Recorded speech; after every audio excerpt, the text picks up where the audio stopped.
Hi friends. ഇപ്പം Praveen direction ചെയ്ത് ഷായക് Kumar leading role ചെയ്ത ദ സ്മൈൽ മാൻ എന്ന് പറഞ്ഞൊരു സിനിമയാണ് നമ്മൾ നോക്കാൻ പോകുന്നത്.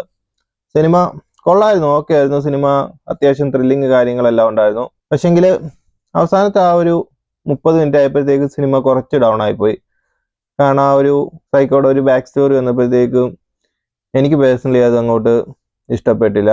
സൈക്കോയ്ക്ക് ബാക്ക് സ്റ്റോറി വേണമെന്നുള്ള നിർബന്ധമൊന്നുമില്ലല്ലോ. അങ്ങനെ ഒരു സ്റ്റോറി കൊണ്ടുവന്നിട്ട് അതെനിക്ക് ഇഷ്ടപ്പെട്ടില്ല. ബാക്കിയുള്ള ആ ഒരു അതിന് മുമ്പുള്ള കാര്യങ്ങളെല്ലാം നല്ല രീതിയിൽ ത്രില്ലിംഗ് ആയിട്ട് തന്നെയായിരുന്നു പോയിക്കൊണ്ടിരുന്നത്.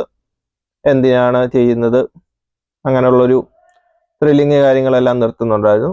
ഓവറോൾ നോക്കുവാണെങ്കിൽ നല്ലൊരു ത്രില്ലർ മൂവി തന്നെയായിരുന്നു സ്മൈൽ മാൻ എന്നുള്ളത്. നമുക്ക് കണ്ടുകൊണ്ടിരുന്നു കഴിഞ്ഞാൽ ബോറ് കാര്യങ്ങളൊന്നും അടിക്കാത്തൊരു സിനിമയും കൂടിയായിരുന്നു. വലിയ കുഴപ്പമില്ലാത്തൊരു സിനിമയാണ്. നമുക്ക് ചുമ്മാ ഇരിക്കുവാണെങ്കിൽ കണ്ടുകൊണ്ടിരിക്കാൻ പറ്റിയ ഒരു സിനിമയാണ്. ഇതിന്റെ ഒരു സ്റ്റോറി എന്ന് വെച്ച് കഴിഞ്ഞാൽ ഒരു സൈക്കോ കില്ലർ കൊല്ലുന്നവരുടെ മുഖത്തെല്ലാം സ്മൈലി എമോജി വരച്ച് വെച്ചിട്ട് പോവും.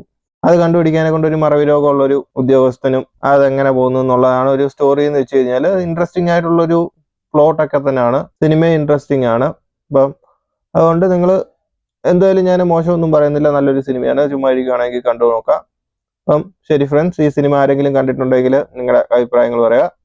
അടുത്തൊരു വീഡിയോ ആയിട്ട് വീണ്ടും കാണാം. നീ എവിടെ പരിപാടി അവതരിപ്പിച്ചാലും ഇത് തന്നെയാണല്ലോ നിന്റെ വിധി.